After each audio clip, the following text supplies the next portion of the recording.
porque hoje o mundo está muito difícil, né? Qualquer posicionamento pode gerar um cancelamento. Como fazer esse trabalho de preparo com esse cara que o maior talento dele, vamos combinar aqui, geralmente não é a comunicação. A gente pode ter aqui um ou outro fora da curva, né? Eu consigo me lembrar muito bem de 2 das antigas, entregando a minha idade aqui. O Leonardo e o Kaká sempre foram muito fluentes na comunicação, né? O Leonardo especialmente, né? Tanto é que brilhou aí até como né? muito inteligente, mas a galera que o foco é jogar bola, o craque quer jogar bola, aquele cara que volta e meia não consegue se expressar bem. Como é que se lida com isso? Como é que você faz esse meio-campo para evitar uma catástrofe e potencializar essa imagem, né? Que é muito querida. Qual o torcedor que não passou a seguir o cara antes mesmo dele chegar no clube? Eu acho que mais do que preparação, o que a gente costuma falar é conectar com a verdade, né? Eu acho que, independente de saber falar ou não desse background aí de estudo, né, de referências, etc., eu acho que todo jogador, todo atleta, ele tem uma história de superação, ele tem uma causa com a qual ele se conecta mais. Então, eu acho que o nosso grande trabalho, né, como fábrica social, é talvez encontrar esse tesouro ali, né? Assim, o que na sua vida, né, e essa é sempre a primeira conversa que a gente tem com o atleta, ou com a família e tal, o que na sua vida emerge assim como algo de valor ou como algo a ser observado. Você citou já Sua bandeira, né? Você citou, causa, por exemplo, né? o Paulinho, né, com quem a gente trabalha, né, que joga atualmente no Palmeiras. O Paulinho, todo mundo lembra, né, nas Olimpíadas lá do Japão, ele faz um gol contra a Alemanha, ele vai lá e puxa a flecha de Oxóssi, e ele fala na entrevista, né, ele bate no peito, né, assim, em rede nem nacional, nem internacional, e fala: eu sou do Candomblé. Né? Ele não tem vergonha da fé dele, né? Em um meio em que naturaliza-se muito a religião cristã, por exemplo, né? Sou de Jesus, né? O Kaká, como você acabou de citar, o Neymar e vários outros que botavam e ninguém comentava. Em tempos de intolerância religiosa. Exato. E ele sofreu, obviamente, ele, né, foi muito atacado nas redes sociais por isso, mas ele sustentou. E quando o Paulinho faz isso, o menino lá da escola, lá de Irajá, né, onde a gente tem um trabalho, inclusive, do Instituto Paulinho, ele olha para o Paulinho e fala assim: bom, se o Paulinho bateu no peito e fez isso, eu também vou fazer. E isso começa aí que a gente fala da influência, né? Então, assim, o tema da intolerância religiosa, do racismo religioso, era muito presente na vida do Paulinho, no meio do futebol.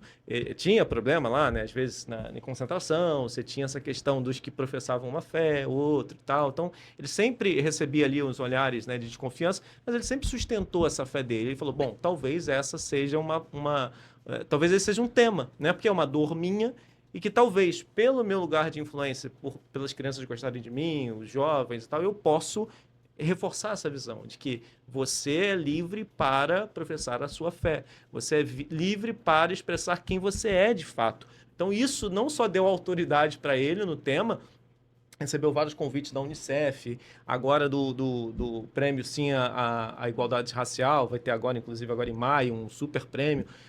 Ele é sempre muito buscado com relação a esse tema, né? Então, assim, ele encontra ali. Então, é mais sobre encontrar algo de valor na vida daquele atleta do que necessariamente você fazer ali um trabalho para que ele fale uma coisa ou não fale outra. Porque quando ele se amarra na verdade dele, as coisas ficam muito mais fáceis de ser trabalhadas. Né? E é muita personalidade, muita coragem. Ele levantou a bandeira, fincou a bandeira, e aí a percepção técnica de vocês fala: opa, essa é a causa do Paulinho. E o João Gomes, ô Camilo? Seguindo nessa mesma linha, né, o João, ele tem uma questão de fala. Ele é gago. No Flamengo ele era chamado de gaguinho, né? Sim, então sim. ele conviveu com isso durante a vida dele inteira e ele já confessou isso pra gente. Sofreu desde muito pequeno com a questão da gagueira, então às vezes ele não se posicionava, às vezes ele não falava, às vezes ele não participava de alguma coisa. E quando ele vai pro profissional, quando ele ganha o status que ele tem hoje, né, de jogador, seleção, Wolverhampton, enfim, um grande atleta, um grande ser humano principalmente, o João decide em algum momento se posicionar e ele: vou encarar, vou bater de frente, vou mostrar para as pessoas que eu sou gago. E ele dá uma entrevista agora recente, onde ele não esconde nada. Ele fala sobre a gagueira, gaguejando, não pede para editar, não pede para cortar, não pede nada. Ele fala, não, vamos sair como eu sempre fui e como eu sou. E isso abriu na cabeça do João e na nossa cabeça técnica a oportunidade da gente fazer um trabalho, a oportunidade dele, como o Vitor falou agora, comprar uma causa, né? Ele tem uma causa que está com ele não precisou inventar nada, a causa está ali, está com ele. Então o que a gente faz é potencializar essa causa. A partir daí, como é que a gente organiza para que a gente possa, a partir disso, fazer um trabalho social?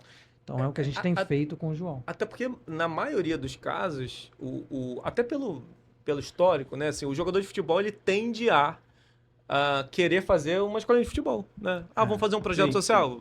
Tem que ter a bola ali, né? Tem que ter o campo. E nosso papel é nesse sentido de confrontar, né? Assim, positivamente, nesse sentido de vamos olhar aqui, né? Para o que a gente tem, né? E o João é muito interessante, porque ele, depois que a gente a gente define o tema e a gente começa a falar sobre o tema, ele mesmo se reveste de uma autoridade para dar uma entrevista numa rede inglesa, inclusive, sem problema nenhum, porque ele aprende o que a gente ensina nas escolas com as crianças, né? Que não é sobre deixar de gaguejar, é sobre falar apesar de ser uma pessoa que gagueja.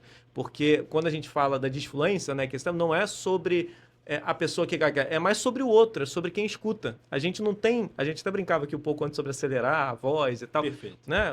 Quando a gente vê no WhatsApp lá que a gente tem o 2x, né? Assim, a gente não tem mais tempo. A gente quer falar, mas a gente não tem paciência para ouvir, né? A gente acelera. Então, quando você se depara com uma pessoa que gagueja, normalmente você quer acelerar a pessoa, né? Não, fala logo, não vai. Então, não é sobre isso. Completa, né? Exato. Eu tenho um grande amigo que é gago e ele tem essa questão da... Ele se ofende com a parte de você completar, né? Não se pessoa, faz. né? E a gente virou especialista, né? Porque a partir do trabalho do João, as entidades da questão da gagueira procuraram a gente, né? Então a gente conversa muito com a Abra Gagueira, com a Oficina de Influência. Então são pessoas que já estão nessa luta há muito tempo, lutando pela questão da gagueira há 20, 30 anos. E enxergam no João quase um salvador. Pô, chegou alguém que vai dar voz para o que a gente está aqui falando há muito tempo. Então é nesse lugar que a gente tenta colocar os meninos, né? Com que eles usem a voz deles, o tamanho da voz deles e o alcance da voz deles para apoiar pessoas que estão nessa mesma briga há 20, 30 anos, quase sem serem ouvidas, né? Então são pessoas que falam muito para si próprias, né? Então o pessoal da Abra Gagueira fala muito ou para o psicólogo, ou para a pessoa que tem gagueira. Então, quando o João amplia esse espectro das pessoas que ouvem falar sobre, para eles é quase uma salvação. Cara, finalmente chegou alguém que vai dar visibilidade para a nossa questão. Alguém que é uma persona pública, que não tem problema de gaguejar, porque todo mundo se esconde ou finge que não é gago e tal. Obrigado. E a gente tem imensos relatos aí sobre o quanto o João está sendo importante para quem é gago ou para quem trabalha com a questão da gagueira há muito tempo.